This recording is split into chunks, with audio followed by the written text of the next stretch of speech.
Hi everyone, welcome back to the channel. This is Carl. Hey, this video is about what's the best kind of cabin for a transatlantic or repositioning cruise.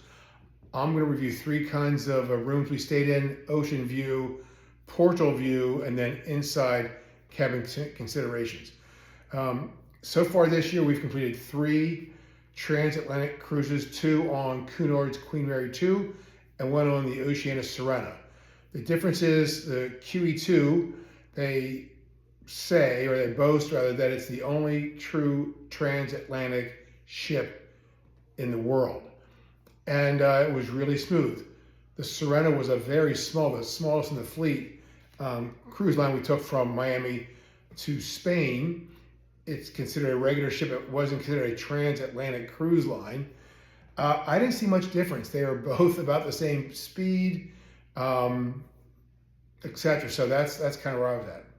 So for our ocean view room was on the 4th floor. Our portal room was on the 3rd floor, and our inside cabin was on the 5th floor. Now you're probably wondering why we didn't choose the balcony room. I'm going to show you that in a future video, we actually did choose balcony rooms when we were like in the Mediterranean where you'd want to see things. But the truth is, when you're doing the transatlantic cruise rather, you really don't go out on your balcony. I talked a lot to people about this, and look, you're going 20 knots an hour nonstop. So it's a 23 or 24 mile an hour wind. You're really not out there on that balcony at all. So we didn't miss anything, and we saved a whole bunch of money by not having a balcony floor. For us, the intent of the transatlantic cruise is really to be on the right time zone. And so as you're crossing over, the captain of the 7 days, I think we changed times 5 times on every cruise. So the captain on Cunard announced at noon on days 2, 3, I think 5, 6, 7, 4, 5, 6. Today at noon, we're changed and moved the clocks forward 1 hour. It's a huge advantage over an airplane. And so what matters is that you're changing your clock 1 hour 4 or 5 times over the course of a week. When you get to London or Barcelona or Italy, wherever you land, you're in the time zone. So you're not sitting there trying to take a flight for 16 hours, land, be all foggy for a couple of days and trying to figure out what you want to do. Instead, by the time we got there, we were totally rested, ready to go, and we were excited to be there. Our ocean view room, I told you, was on the 4th floor. The advantage of an ocean view room is the natural light. So it's a huge window, and you get to see the ocean going past, and it was that natural light. Now, we didn't sit in the room and watch the ocean, especially in the Queen Mary 2. You can go up to the 11th floor, and they have some gorgeous views off their tea rooms. And so we sat up there, air conditioned, had some drinks, had high tea, and really enjoyed that. We didn't spend any time in our room watching the ocean. Our portal room was on the 3rd floor. The advantage of having a portal window room is it's a portal, it's probably not that big. Of course, you get the natural light, but there's other things that we thought were important that we were told about. Number one is, my wife had a friend tell her, hey, he was in the Navy, if you are going to cross the Atlantic, it's really rough, make sure you get in the center of the ship and low. So we got right in the middle and the bottom of the ship. It was a very smart idea for 2 reasons. Number one is we didn't have any rock and roll at all. As a matter of fact, on that trip over to Barcelona, at one point the captain had to divert our ship and go a little further south because we were hitting 20-foot swells. So one morning, actually, I went upstairs to go work out and got up there and realized the boat was rocking, and the pool was missing about 5 feet of water. It was rocking so much. We didn't feel anything. We slept like babies downstairs. People were complaining about not getting good sleep and that rocking and rolling. They had the tabs behind their ears for seasickness. We didn't have any of that. We really, really got lucky. That's the big reason. The other reason, which I didn't really realize this till the end, was when you start going up, the 3rd floor is below, it's above sea level, but it's below where people are really well. There's only a dozen rooms on the 3rd floor. And so our floor, the hallways always stayed a comfortable temperature. Our rooms were comfortable, etc. When we started moving up to 7, 8, 9, 10, 11, 12, where all the events went on, people were opening and shutting those doors to get in the pool, get on the balcony, get to whatever. Those hallways got pretty warm. The air conditioner couldn't keep up with it, and they got humid too. So that was a really unexpected good thing about being on the 3rd floor. We didn't experience any of that. Hey, my room is warm. I can't get cool.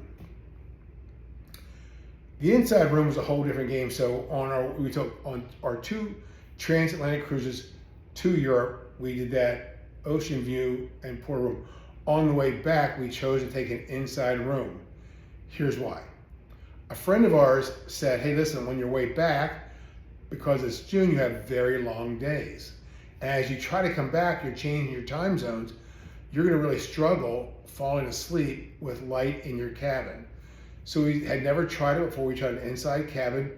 And I got to tell you, I liked it a lot.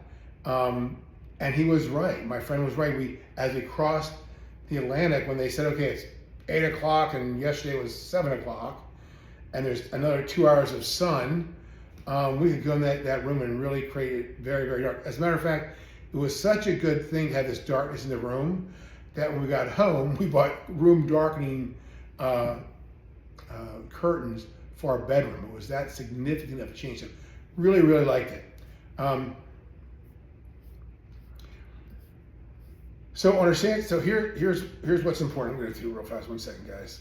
I lost my train of thought here. Okay, so whether you're in Barcelona, London, or New York, when you disembark, if you do a transatlantic cruise, you're ready to go. And if you do a 14 or 15 hour flight like we did on the way back in December, we got home and we're crushed, right? We got up early, 3 hours at a time to get on a flight from Munich. We're in Texas, South Texas. We had to land in Houston, go through customs, wait a couple hours, get the last flight home, and then take the drive home. And we were pretty crushed for a couple days. In contrast, on the second time, we took the Queen Mary 2 home, landed in New York, 20-minute drive to LaGuardia Airport, 3-hour flight home. We felt great. So that's a big, big difference. So here are my top 10 suggestions. I've already talked through a couple of these, but I want to make sure you kind of get these in order. Number 1 is get a cabin in the center of the ship. By far, you'll thank me. It's the best. We learned this lesson, and we met so many really cool people during these specialty dinners that complained about the rooms being in the front or the back of the ship or high, that we really kind of sat and said we were really smart to do that, and it cost about 1/3 of the cost. So same ship, same service, same restaurants, 1/3 of the cost, you go down instead of up. No big deal. Second, go low. 3rd, 4th, and 5th flights were the best for us. As low as you can go, as low as you're comfortable going. My wife really did like that ocean view room. We'll probably go back to that on the way over. She just liked the idea of having this natural light. But for me, that inside room was so nice and dark, I could sleep 8, 9, 10 hours, which I just don't do at home. It was really that kind of dark. You also want to here's a really important one for number 3, is you want to get a room on the same side as the laundrette and about 5 rooms away. Here's why. The first couple of days, it's crowded, but if you're on the same floor and the same side on that floor as a laundrette, 4 or 5 rooms away, so you don't get that noise, that constant noise of people walking by. When you are walking to dinner or walking someplace, if you need laundry done, you kind of peek in and say, hey, a washer's open, I'm going to do a load right now. That was really smart. You definitely want to pack light. Number 5. So laundry's free. It's easy to do. It's not that hard. And you definitely want to make sure you're in there when no one else is there. So the first 2 days were a nightmare. People just like us were coming onto the ship who had run through all their clothes, need to get done that day. We did the same thing. And so, but if you wait till day 3 when people are settled in and they're doing their specialty restaurants or events, those washers come open pretty quickly. As a matter of fact, on the first day I walked over and I was going to do a load of laundry, and there was a woman standing there in a muumuu. And I looked at her, she said, I have nothing left. I need all 4 washers. So she took off everything, the entire laundry room for the first hour and a half. Next thing is, and this is important also, there really isn't a dress code. Now in the Queen Mary 2, they talk about there's a dress code. After 6 p.m. it says dress code, please dress sharply, as defined as no jeans, no shorts, pants, collar, shirt, etc. We did that, but the truth is we found out that you did not need to do that. We saw people in shorts and pajamas, I mean, all over the place, even at night, not in the specialty restaurants, but certainly all over the ship in the evening. That just, it wasn't adhered to, it wasn't required. We actually went down because we followed the rules. I had taken with me a jacket, pair of slacks, nice shoes, shirt, tie. My wife brought a really nice dress. And the first night we went to a specialty dinner, we were way overdressed. And I mean, I got a sports coat on, nothing really high end, but I was like, wow, I'm way overdressed. So we ended up, instead, for the rest of our specialty restaurant, I had a pair of blue chinos, nice shoes, and a collared shirt. That was more than enough. Most people, that's how they're dressed. My wife had one of these roll-up dresses she had taken with her. That was fine too. My point being is, when you're gone for a long time, especially out for 2.5 months, every inch of that suitcase matters. And we ended up taking a whole extra suitcase of stuff that frankly we didn't need. Suits, multiple dresses, shoes for her, all kinds of stuff we just didn't use. So for women, my wife had a nice dress and nice shoes. That is more than enough. And we made notes for ourselves on our next trip, that's all we're going to take. The really cool news on the Oceania is you get with your dinner on these different cruises we took, you get four specialty dinners. So, by the way, they're phenomenal food. If you're ever in Oceania, they're known as the finest cuisine on the ocean. I don't know if that's true or not, but it was really great food. I enjoyed every bite of it. And so for us, it was the best food we've ever had on a cruise line. Point being is, that's all you need. 7, it depends on your life. So restaurants are typically in the aft or the rear of the ship. And the gyms are typically on the front of the ship. Here's why that matters. You are going to go to a restaurant 3 times a day and a gym once a day. So you want to we try to get in the middle of the ship, but towards the rear, knowing that's where we're going to go at least 3 times a day, breakfast, lunch, and dinner. And then we'll also go, we always do tea or the fun stuff up front also. But in terms of what you're absolutely going to do every routine, every day, you're headed to the back of that ship. You might as well be closer than further away. Number 9, and this is really controversial, but I'm going to just tell you our experience. And that is, don't buy the drinks package. The Oceania drinks package, I believe, was $69 per person, 7-day cruise. So that's $140 a day, about $1,000, right? So here are the facts. And by the way, I asked a bartender, and I said, how many people sign up for the drinks package? He said about 75% of the people sign up for the drinks package. I said, man, I'm surprised that that's a lot of drinking on these ships. And he kind of smiled. So here are the facts. Beer, whether it's a draft beer or a Blue Moon or whatever beer you drink, bottled beer, they're $6 to $7 a piece.